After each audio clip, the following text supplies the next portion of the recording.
Today in Prime Minister's Questions, the problem with Prime Minister's Questions is it's a sort of theatrical moment. And so on the one hand, you're looking for those issues which are raised, which are interesting, which are important. And on the other hand, you're looking to see whether or not one side or the other, particularly Starmer and the leader of the opposition, can perform better. Starmer is leaden, and Kemi Badenoch, who did very well last week, remember, I congratulated her. I don't like her. I congratulated her. This week she performed exactly as I would have expected and anticipated. She hadn't done her work. She was lackluster. She was dull. She was all over the place. And in the end, you had to wait to the end of Prime Minister's Questions before Nigel Farage was asked a question, and Nigel Farage basked in the spotlight that he knew was his, because there is nobody else in today's House of Commons that can touch him for charisma and for attracting attention. Nobody. And anybody who listens to me on a regular basis will know how much I dislike Nigel Farage and everything he stands for. But anybody who listens to me will also know that I am more than happy and more than ready to give praise where praise is due for performance, particularly. And there's a distinction between performance and content, as there's a distinction between charm and goodness. Charm, after all, is what the witches and the fairies have. They dazzle you with their charm. It's a spell. Sometimes people think on YouTube that charm is an indication of goodness. They're wrong. They haven't done their work on the meaning of the word, and they're thrown by the fact that they think that when somebody is being described as charming, it's a good thing. It often is. But somebody who is good may still be charming. But being charming alone is not enough. There's a line in, I think, Into the Woods by Sondheim, where the prince is rebuked for not being a good husband, and he says, I was brought up to be charming. I wasn't brought up to be faithful. And the PMQs today revolved around the significant issue of the proposed hike in employers' national insurance contributions and its implications for businesses and public spending. And the leader of the opposition, Kemi Badenoch, concentrated her line of attack on the 1.2% rise in national insurance contributions, painting it as anti-business, an anti-business measure. Her pointed story about Kelly, for example, an after-school club owner facing a 150% increase in her tax burden, was particularly aimed at showcasing real-world impacts. And Labour's response to the Prime Minister's rebuttal, with a focus on the inherited economic challenges from the Conservative government, justifying the tax increases as necessary measures to stabilise finances and invest in public services. It's done its job, and it's a tiresome argument now. And Kemi Badenoch should have had an answer to that. Do her advisers not have an answer to that? Is there no answer? Is it entirely true that that the Conservatives really did leave behind this black hole? Because I don't believe that. This is working the room for the Labour Party, and it's become tiresome. And I expect the leader of the opposition to challenge that particular line of response. Badenoch also highlighted the 2.4 billion gap that councils would need to bridge, implying potential tax hikes for funding social care.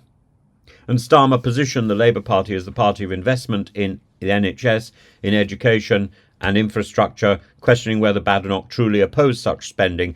And she had to admit that she didn't oppose that spending. And She was confident and assertive, but ran the risk of appearing inconsistent. While effectively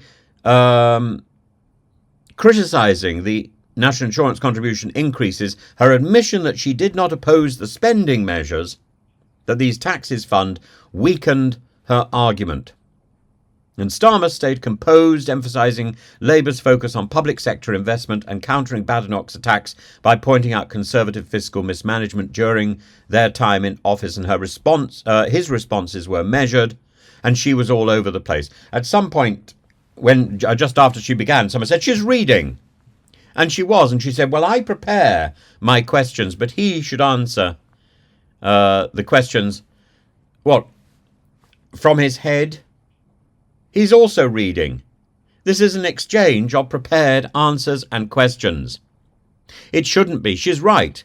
But if she's just got to learn the questions, she should go away and do her homework and learn those questions and stop messing around trying to read something that she's written out in longhand. All she needs is the prompt. If she can't do that, then really she should have handed over to Robert Jenrick, who would have demonstrated very well how to do that. The assumption in the House of Commons is that people can speak without notes.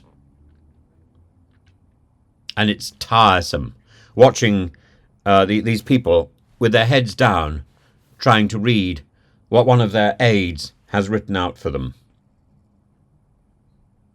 And not done a good enough job, or Badenoch hasn't done her homework.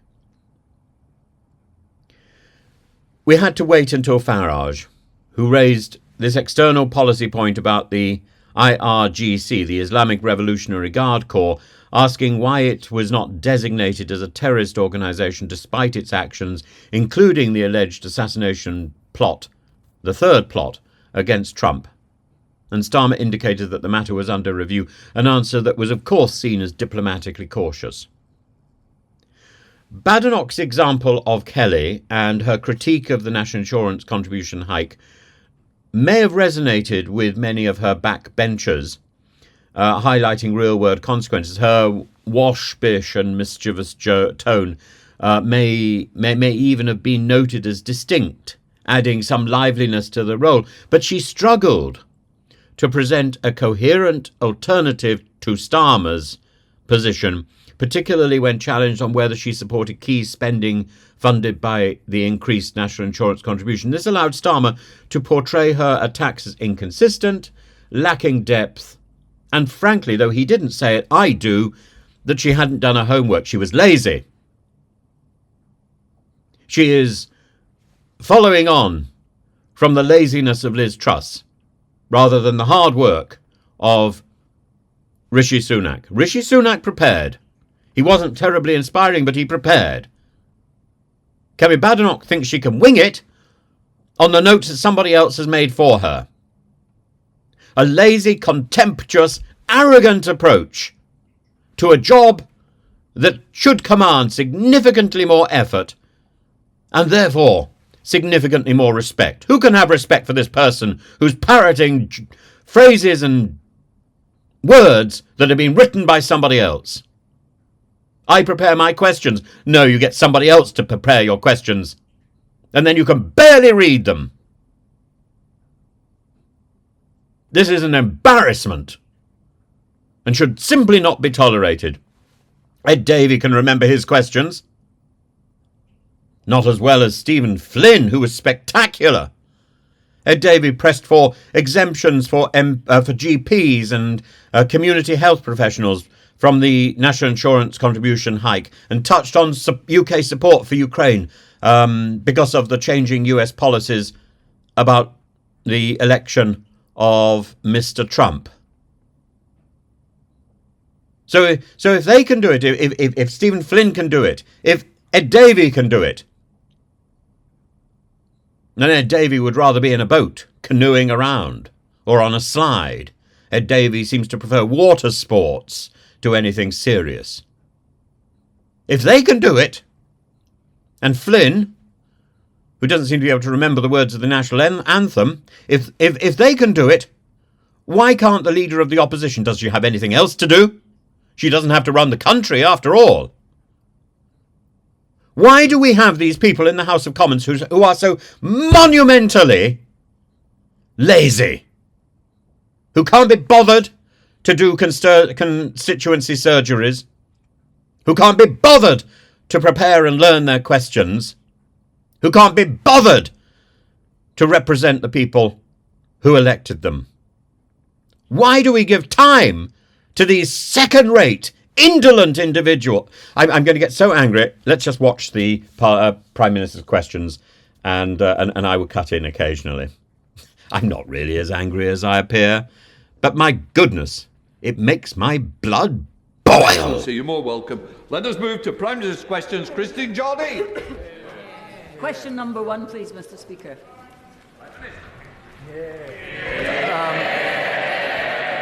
Mr. Speaker, on Monday I was honoured to join President Macron to mark Armistice Day in Paris, and together we paid tribute to the fallen of the First World War and all subsequent conflicts, who made the ultimate sacrifice for the freedom that we enjoy today. Mr. Speaker, I also attended the COP summit. My focus, as ever, was on British energy security and the jobs of the future that should be with these shores, central issues of concern to people in this country. It is also Islamophobia Awareness Month, and I reaffirm our commitment to standing against discrimination and racism in all its forms. Mr. Speaker, this morning I had meetings with ministerial colleagues and others, in addition to my duties in this House. I shall have further such meetings later today. Christine Jordy. Thank you very much, Mr. Speaker. In the 2 weeks since the budget, I've been contacted by several GP practices in my constituency of Edinburgh West, including my own, I should say, with their genuine fears that the impacts of the changes to National Insurance Employers' contribution will threaten their ability to continue to offer the public the health service at the standard they do at the moment. And they are far from the only ones struggling, particularly in the health and social care sectors. So can the Prime Minister tell me, or perhaps he and his Chancellor would like to come to my constituency and explain to those GPs, to charities and others, how they are meant to cope without extra support from the government? Mr. Speaker, what I would say is this: because of the tough decisions that we took, we have put forward a budget with an extra, Mr. Speaker, an extra £25.6 billion for the NHS and for social care. That includes an increase to carers allowance and £600 million available to deal with the pressures of adult social care. We will ensure that GP practices have the resources that we need, and the funding arrangements between the NHS and contractors will be set out in the usual way. Lord Hatton. Mr. Speaker, members have raised their concerns with a range of damaging policies pursued by the Leader of the Opposition. This includes voting against critical investment for our NHS, stating that maternity pay is excessive and the minimum wage a burden, and even backing harmful fracking when last in government. So is the Prime Minister aware of any attempt by the Leader of the Opposition to justify these dangerous positions which would cause untold damage to communities like mine in South Dorset? This government has given millions of people a pay rise of £1,400 by boosting them in minimum wage. We've strengthened parental leave with better rights for parents, got huge investment into our schools and NHS, and all of that whilst ensuring that pay slips of working people have not been affected. It's clear whose side we're on, the working people of this country. Now, I haven't heard the Leader of the Opposition clarify why she opposes all these things, but now is her chance. Leader of the Opposition, Kemi Badenoch. Mr. Speaker, the Prime Minister can plant as many questions as is like with his backbenchers, but at the end of the day, I'm the one he has to face at the dispatch box. And I welcome him, Mr. Speaker. I welcome him back from... Mr. Speaker, I welcome the Prime Minister back from his trip to Azerbaijan, where he has unilaterally made commitments that will make life more experienced for everyone back home. Speaking of making life... Somebody's suggesting reading. I think if you notice, the Prime Minister also reads. So please get your...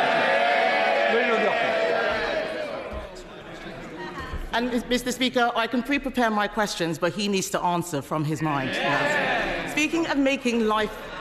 Responsible for the answers. So he has made life more expensive with his unilateral commitments, but speaking of making life more expensive, will the Prime Minister confirm that he will keep the cap on council tax?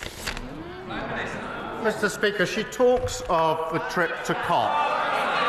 I'm very proud of the fact that we're restoring leadership on climate to this country, to the UK, because that will be measured in lower bills on energy independence and the jobs of the future. And in relation, and she may have missed, but on Monday I was very pleased to announce a huge order into jobs in Hull for blades for offshore wind. If she's opposed to that sort of action, she should go to Hull and say so. On the question of council, she knows what the arrangements are. Kemi Badenoch. I think the House would have heard that the Prime Minister could neither confirm nor deny whether there was a cap in council tax was being raised. So I will ask him this question. How much extra does he expect local authorities will have to raise to cover the social care funding gap created by the Chancellor's budget and increases in employers' NI? He told the member for Edinburgh West just now that he was covering social care. How much extra does he expect local authorities to raise? It's all very well, this knockabout, but not actually listening to what I said 3 minutes ago. There's a bit of a fundamental failure of the Leader of the Opposition. I just said £600 million. I repeat it, £600 million. That he has repeated that number because he has probably not listened to the Labour-run LGA, who said that with no separate funding for the Chancellor's budget announcements, care providers will likely see increased costs, which will cost councils more, and all of the £600 in grant increase he is giving will not cover what is required for adult social care. It is clear that they had not thought through the impact of the budget, and this is the problem with having a copy and paste Chancellor. Did they not realise that care homes, GP surgeries, children's nurseries, hospices, and even charities have to pay employers' NI? We have put more money into local authorities than they did in 14 years. An absolutely catastrophic state. We produced a budget which does not increase tax on working people, nothing in the payslip. Investing in our NHS, investing in our schools so every child can go as far as their talent will take them, investing in the houses of the future. If she's against those things, she should say so. Mr. Speaker, I'm not against any of those things. But, of course not. None of us are against any of those things. But he has confirmed that he does not know what is going on. The Prime Minister probably does not realise that on Monday, the Ministry for Communities, Local Government and Housing revealed that councils will need to find an additional £2.4 billion in council tax next year. That's a lot more than £600 million. I know that he's been away, but did the Deputy Prime Minister, who runs that department, make him aware of their £2.4 billion black hole? So let me get this straight, Mr. Speaker. She doesn't want any of the measures in the budget, but she wants all the benefits. So the magic money tree is back after 2 weeks in office. 2 weeks in office. They've learned absolutely nothing. We've put forward a budget which takes the difficult decisions, fixing the £22 billion black hole that they left, investing in the future of our country. They say they want all of that, but they don't know how they're going to pay for it. Same old Tories. Mr. Speaker, even he has to admit that they fiddled the fiscal rules. The OBR has actually said that they don't recognise where the additional growth is going to come from. The fact is, Mr. Speaker, the rise in employers' national insurance is going to be a disaster for small businesses around the country. Mr. Speaker, let me tell you about Kelly. For over 20 years, Kelly has run an after-school club business supporting 500 children and families in her borough. In 2024, her national insurance cost was about £10,000. In April, this will rise to £26,000. That is a 150% increase in costs from the budget alone. What is the Prime Minister's message to Kelly and the 500 families her small business supports if it goes under? I would say this to Kelly. We inherited a very badly damaged economy. We inherited a £22 billion black hole, and we were not prepared to continue with the fiction. We stabilised... Oh, Ms Lopez, I'm sure I couldn't expect better from you as a PPS as well, Prime Minister. I would say to Kelly, we are fixing the mess that we were left. We're investing in the future of our country. I would also say to her that the Leader of the Opposition, week 2, wants all the benefits from the budget, but has no way of saying how she's going to pay for it. Same old mistake over and over again. Kemi Badenoch. Mr. Speaker, he has nothing to offer except platitudes. And the fact is that they do not know what they're doing. Their ideological budget was designed to milk the private sector and hope nobody would notice. Now his cabinet ministers are all queuing up for public sector bailouts to his tax mess. If he is going to bail out the public sector, then can he tell us this? Does he think it is appropriate, as the Ministry for Housing has done, to approve a 4-day week for councils that is not flexible working, but is actually part-time work for full-time pay? Questions based on what we're actually doing are usually better than fantasy questions made up. Mr. Speaker, what did they deliver in 14 years? Low growth, stagnant economy, a disastrous mini-budget, a £22 billion pack hole. And now she wants to give me advice on running the economy. I don't want to be rude, but no, thank you very much. Let's just go through some of the points that Kemi Badenoch tried to make. That she can have notes, he can't. He's got to check his notes from his mind. I don't know this thing about the mind. Keir Starmer has got to have a mind where she doesn't need to. Well, we know she doesn't have one. I don't think she needs to demonstrate it or even voice this point. This is like looking not necessarily at lettuce Mark II, but at the entire vegetable patch. She talks about life being make life more experienced. I don't think that's what she mentioned. She talked about £600, not £600 million. She says that she doesn't do gaffes, so presumably she intended both of these things. She was uncoordinated. She was all over the place. Climate change, budget, council tax, 4-day week. He hasn't answered the question she challenged Keir Starmer. The questions were so maladroitly posed, I don't imagine he even noticed that one was happening. He doesn't know what's going on, she said. And Keir Starmer pointedly didn't say that he would raise the cap. So maybe there's an opportunity there. Let's go on and hear what Sir Ed Davies got to say and the rest of the PMQs, because it must be better. It must be better than listening to any more of Kemi Badenoch's desperate splashing around in the deep end of the pool. She is out of her depth. This was like listening to a school debate from somebody who doesn't know the rules and hasn't done it before. This was embarrassing. And if this is the leader of the Conservative Party, then the Conservative Party is over. This is not a demonstration of competence. This is a demonstration of desperation. And this does not hold the government to account. This holds the entire Commons to ridicule. Patrick, yes, you, right at the end, Patrick. So, thank you, Mr. Speaker. Towns like mine in Southport need investment and support after 14 years of decline from the party opposition. So can the Prime Minister confirm that his budget will provide that much-needed investment for towns like mine, and further confirm that, unlike the previous government, my local authority and the public services that my town relies on will be finally properly supported? Can I begin by paying tribute to my honourable friend and to his constituents in Southport?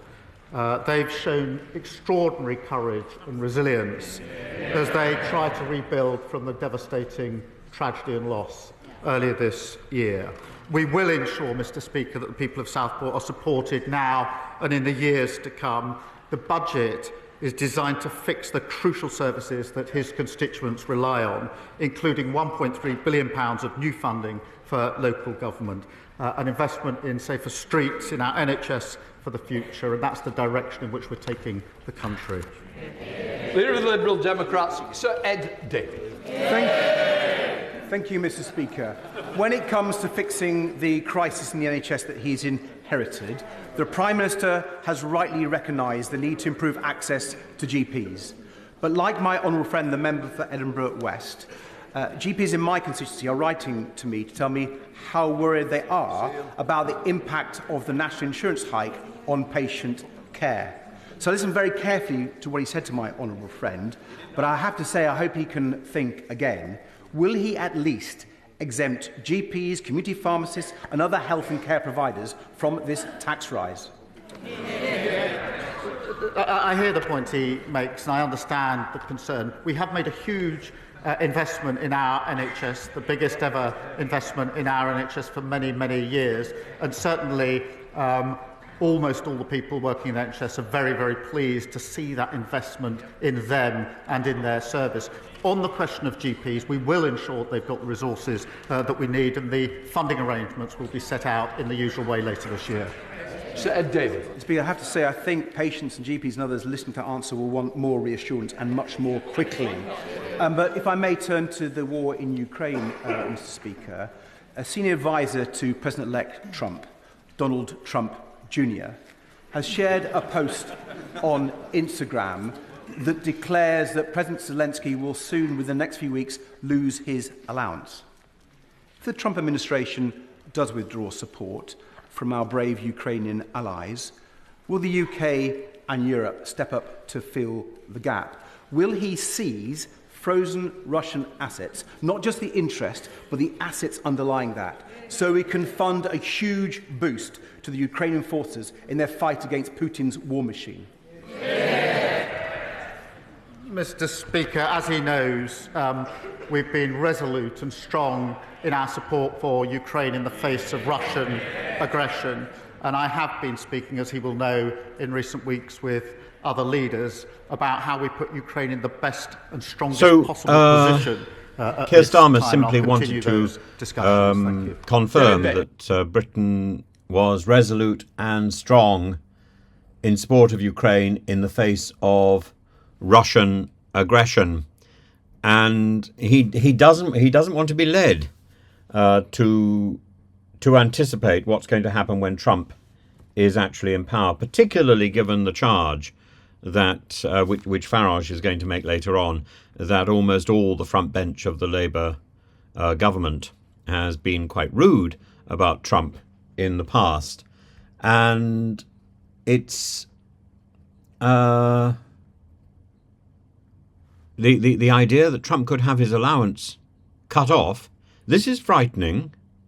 It's not necessarily the certainty. I think Trump will push both Zelensky and Putin, and I think Putin is likely to blink first and assume Trump isn't serious. That at least is my reading now that I've come to grips with the idea that Trump really hasn't been speaking to lots of world leaders. He's left his team to follow a script and to essentially threaten, stop messing around and be prepared to negotiate. And if you don't, we'll pull the plug. And I think Putin is more than likely to think, well, pull the plug. Who cares?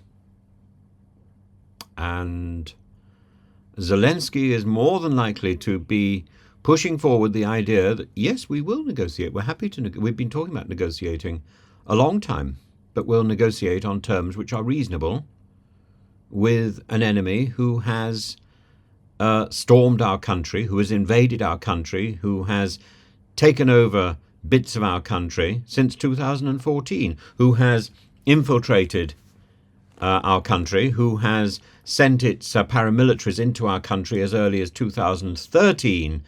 We have documented evidence for the Wagner Brigade stirring up problems in the Donbass, and then accusing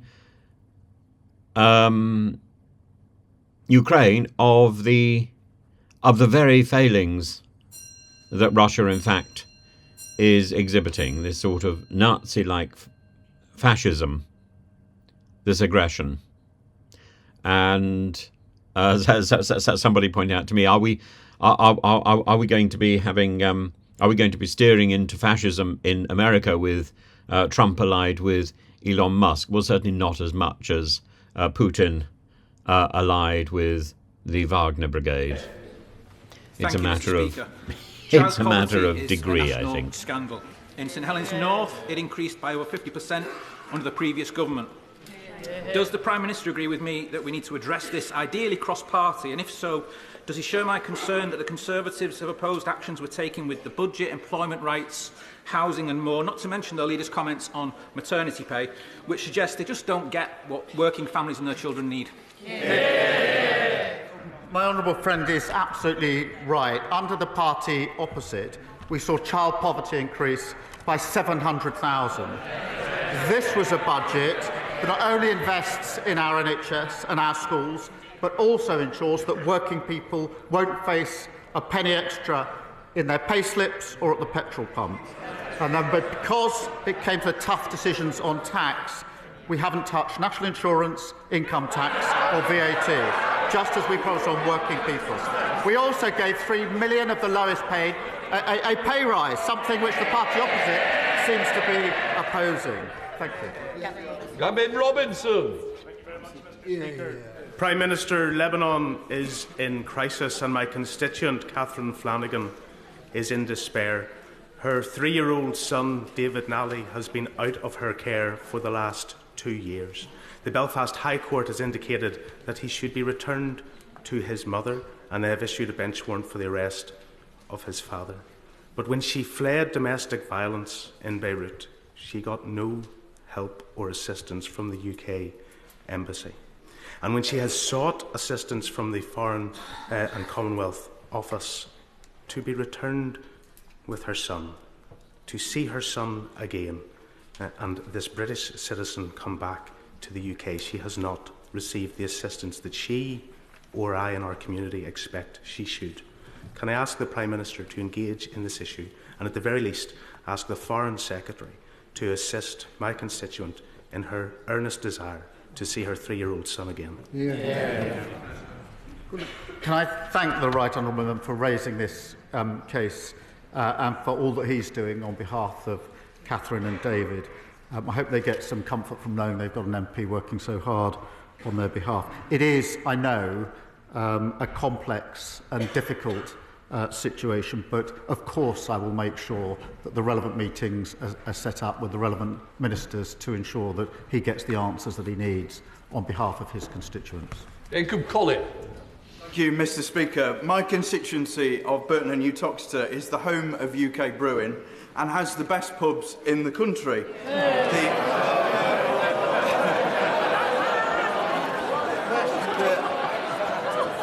The Prime Minister is welcome to join me for a pint in sampling the very best beer in the world.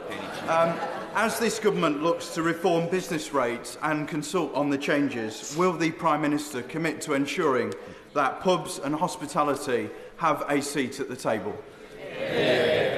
Mr. Speaker, last time I went to my honourable friend's constituency, I got to see the fantastic South Derbyshire College. I look forward now to testing his proposition that he has the best pubs in his constituency on some future occasion. But pubs and breweries are such an important part of our culture and of our communities, and that's why the budget delivered an £85 million per year tax cuts for pubs, reducing the duty on a pint. We also delivered a 40% relief on business rates for next year and permanently lowering them for the year after. We're protecting small businesses by more than doubling the employer allowance to £10,500. Thanks to Neil Shastrey-Hurst. In the past week, there have been reports of more schools who are slated for closure as a direct consequence of the Prime Minister's ideologically driven policy to introduce VAT on school fees and increase national insurance contributions. This will be a pattern seen up and down the country and will lead to staff being unemployed and pupils and parents being cast adrift. Will the Prime Minister do the decent thing and abandon this policy and apologise to those affected? I do understand the concerns of those that save to send their children to private school because they believe in aspiration and opportunity. What I would say is that every single parent shares that aspiration and opportunity, whichever school they send them to. Under the last government, we didn't have enough teachers in basic subjects in our state secondary schools. They were prepared to tolerate that. I'm not. Mr. Speaker, 3 million people across the country, including an estimated 70,000 in Wales, will benefit from Labour's budget measures on the minimum wage and the national living wage. Contrast that with the Leader of the Opposition, who said minimum wage was hurting businesses, or the Shadow Chancellor, who called minimum wage a burden. Does the Prime Minister agree with me that those comments underline that the Tories have no interest in protecting working people or boosting the income of the lowest paid? Mr. Speaker, it was the last Labour government that introduced the national minimum wage. In the teeth of opposition from the party opposite, I'm proud that this government has now increased it by over 16%. That means an increase of over £2,500 a year for a full-time worker who are aged 18 to 20. Whether it's our employment rights bills or decisions at the budget, this is a government that is proudly on the side of Britain's working people. Good job. Thank you, Mr. Speaker. Now that Sue Gray has remarkably turned down the opportunity to be the Prime Minister's special envoy to the nations, will the Prime Minister now finally admit that it was an invented job on taxpayers' money from one of his cronies? And if it wasn't, is he going to hire a new one? It wasn't. Antonia Barnes. Thank you, Mr. Speaker. I represent loads of hard-working mums and dads in Tipton, Wednesbury and Coseley. Last week, the Leader of the Opposition's campaign chair, Rachel McLean, said it was not the right decision for the Tories to expand childcare provision. Will the Prime Minister confirm that this Labour government believes in supporting working families and will work to get them the childcare they need? Let me be absolutely clear. This government is committed to making childcare more affordable and accessible. The party opposite voted against making life easier for working families. They've learned absolutely nothing. We're committed to £1.8 billion to expand access across childcare, creating 3,000 new school-based nurseries and family hubs. And I'm proud that we're taking the country in the right direction. They have come! Mr. Speaker, Article 2 of the United Nations Genocide Convention makes it explicitly clear that genocide is not about numbers, it's about intent. And the intent of the Israeli government and the IDF has been explicitly clear in words and in actions over the past 400 days. More than 45,000 innocent men, women and children killed. On the 28th of October, the Foreign Secretary denied that a genocide was even taking place and suggested that the Israeli army had not yet killed enough Palestinians to constitute a genocide. And last week, the PMQs, the Prime Minister started that he has never referred to the atrocities happening in Gaza as a genocide. Will the Prime Minister share his definition of genocide with this House? And will he state what further action he is prepared to take to save lives of desperate and starving men, women and children, given that we now hold the presidency of the United Nations Security Council? It would be wise to start a question like that by reference to what happened in October of last year. I'm well aware of the definition of genocide, and that is why I've never described this and referred to it as genocide. Katie White. Mr. Speaker, my constituent's daughter, Bethany Ray Fields, was brutally murdered by her ex-boyfriend in 2019, despite raising multiple alarms of this abuse of the police. Bethany's mother, Pauline, travelled down to Parliament this week to bring her case to the Minister. Does the Prime Minister agree with Pauline that more needs to be done to shift the culture towards believing and reacting fast to victims when they sound the alarm of concern as one way to reduce violence against women and girls? What happened to Bethany is appalling. My thoughts, as I'm sure the whole House, is with her families. We do need a culture shift here, and we have committed to halving violence against women and girls in a decade. No government has ever made that commitment before. I hope that can be something which is shared across the House, because this is so important, and it starts with that central question of belief and confidence. For every woman or young woman who comes forward, there are probably about 9 who never have the confidence to come forward, and that starts with belief and the culture that we put in place, and we're committed to that. And I invite the whole House to join us on that mission to halve violence against women and girls. Nigel Farage. Thank you, Mr. Speaker. I'm sure the Prime Minister and the whole House would wish to congratulate Donald Trump on his landslide victory last week. Is that hold on. I will hear the question. Nigel. Thank you. But within a couple of days, we'd learned of a third assassination attempt. Charges have been laid, and behind it are Iran's Revolutionary Guards.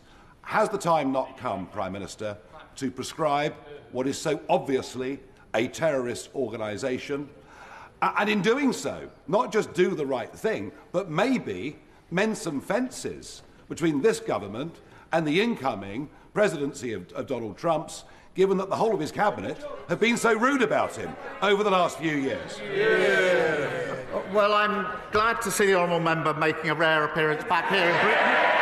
He spent so much time in America recently. I was half expecting to see him on the immigration statistics when we see him back.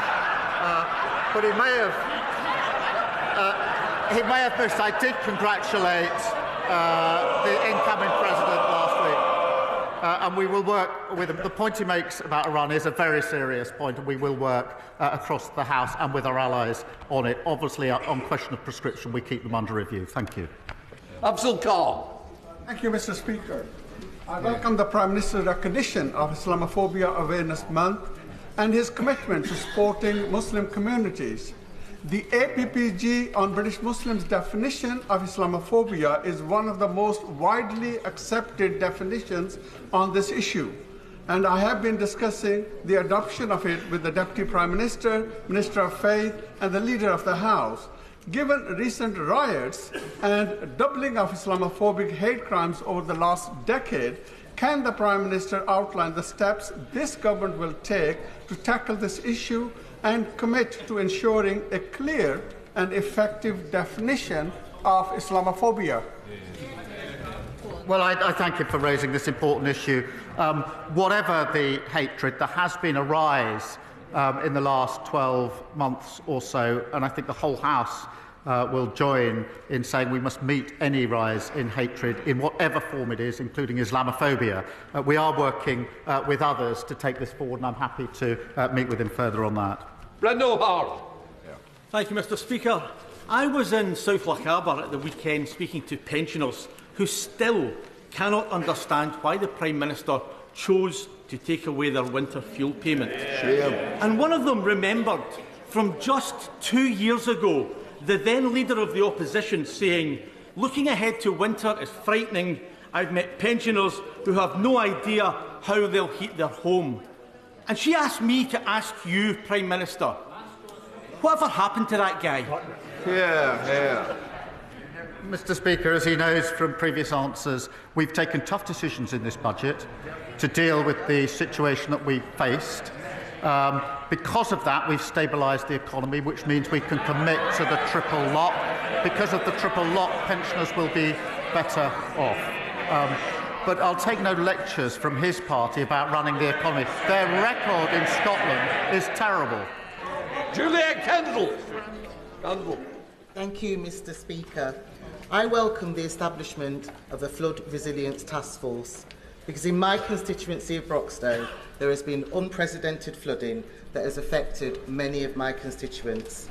There's rising concern and significant financial insecurity for many who face distress, trauma and fear in their own homes.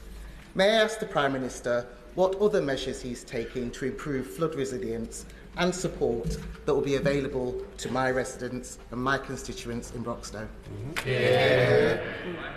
I do know the dreadful impact that flooding has had on her constituency, including with Storm Henk earlier this year. The last government left flood defences in the worst condition on record. We are investing £2.4 billion in flood resilience over the next 2 years, and we've launched a flood resilience task force to coordinate national and local flood preparation to better protect communities and our economy. Rather than heckling, they might take a reflection on the record that they left. James McMurdoch.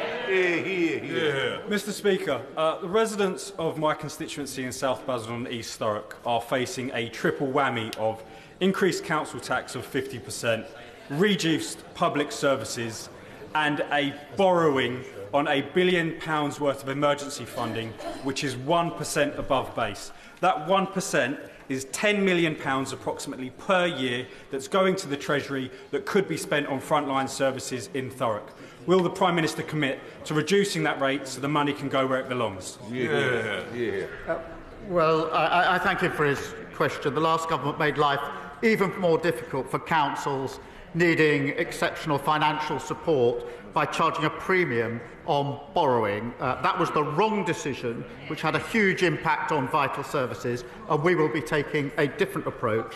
We're delivering in real terms increase on core public, on government spending power, and that will benefit his constituents. Sir John Joseph. Thank you, Mr. Speaker. The Leader of the Opposition took time at her party's conference to say that a little bit of adversity in life is good for people's mental health. That approach clearly did not work for the 2 million people who are stuck on mental health waiting lists because of the last Tory government. Can the Prime Minister commit to tackling mental health waits in the NHS? I think we've obviously recognised the devastating impact that mental health problems have on people's livelihoods, and Lord Darcy's report showed that waiting lists are far too long, and there's a shocking decline in mental health in children under the last government. Giving mental health the attention it needs, we're doing by recruiting 8,500 mental health workers, much needed, and of course reforming the Mental Health Act, which in my view is long overdue. Alex Blower. Thank you, Mr. Speaker. Chalk stream rivers are rare with a unique ecology. Most of them are in the UK and 2 are in my constituency of North East Hampshire. Last year, chalk stream rivers were hit with 14,000 hours of sewage discharges, and the previous government did nothing despite calls from my honourable friend, the MP for Chesham and Amersham. Will the Prime Minister introduce a special protection for our chalk stream rivers? Well, I thank her for raising this, and we are committed to protection and restoration of unique chalk streams. She's right, the destruction of our waterways should never have been allowed, and we've announced immediate action to end this disgraceful behaviour. New powers with tougher penalties, including fines, banning bonuses and bringing criminal charges against those who persistently break the law. We've also launched a water commission. Thank you. Why? Thank you, Mr. Speaker. I welcome the Prime Minister's leadership on an international scale to smash the criminal gangs that smuggle people across the border. Labour government having returned over 9,000 people with no right to be in the UK, which is 20% more than the party opposite. Will the Prime Minister confirm that he will continue this trend and smash the gangs that profit from people's misery? Yes, the last government lost control of our borders. And in the first 6 months of this year, small bite arrivals were up 18% on the same period last year. They spent £700 million on returning, 4 volunteers to Rwanda. Since coming into office, we've returned 9,400 people with no right to be here. They talked about getting the flights off. We've got the flights off, including the single biggest deportation flight. And so that's why we're investing another £75 million in smashing the gangs. We're absolutely determined to have a serious response to a serious question, not a gimmick that achieved absolutely nothing. Thank you, Mr. Speaker. Ensuring every child has access to a great education, I'm sure, is a priority for all across this House, and I welcome the announcements for extra funding for children with SEND at the budget. The Chancellor, in her speech, announced a £2.3 billion increase in core spending and £1 billion for SEN. However, the budget document states that they are, in fact, both from the same pot, announced twice, which is correct. The Chancellor made this absolutely clear in the budget. Putting that huge investment into special educational needs, it's an issue that is of concern across this House, because I think all members are recognising the appalling record of the last government. It's been raised from his own benches, the appalling state of SEN. So I'm very proud of the money that this government is putting in where the last government failed. Mr. Strathern. Mr. Speaker, there's not a week that goes by where my office isn't contacted by young people and their families who are being let down by the shocking state of SEND provision locally. Across my constituency, I'm trying to work across party lines to push both Central Bedfordshire and Hertfordshire Council to do more. And I welcome the fantastic extra news in the budget about additional funding and subsequent announcements about increased support for mainstream settings. But we know we're going to do more, need to do more. So can the Prime Minister assure my constituents that we won't shy away from the whole system reform needed to finally ensure every young person has the support they need to thrive in school? No, we won't shy away from that challenge, because it's far too important for the children and the families and the communities involved, and therefore we will not only put the necessary money in, but we will look at the reform that is needed alongside the investment, and we will finally fix the problem, another of the problems that we've inherited from the lot opposite. Final question, Sir Alex Shelbrooke. Thank you, Mr. Speaker. On the 29th of November, this House will be asked to consider at second reading one of the most consequential pieces of legislation to this country's make-up. But I am generally approaching this with an open mind, but have many concerns. And what concerns me, Prime Minister, is the short space of time on that day. So could I ask you, Prime Minister, that before we get to the 29th of November, that the government will make a commitment that we can have 2 days, 16 hours of protected time on the floor of the House in government time, that we can examine and debate in this House the report stage, so that many of the arguments we are concerned about may be able to be brought out then, because otherwise, Prime Minister, people like myself may decline a second reading over fear that we may not get to be able to debate these issues in full. Well, I'm grateful to him for raising this issue. It is obviously an important issue, an important vote. And I know that there are strongly held views on both sides of the debate across this House, and that's why it will be a free vote. I think every member needs to decide for themselves how they will vote on it. It's a free vote. I do think there's sufficient time allocated to it, but it is an important issue. Right, that completes Prime Minister's questions at the front benches.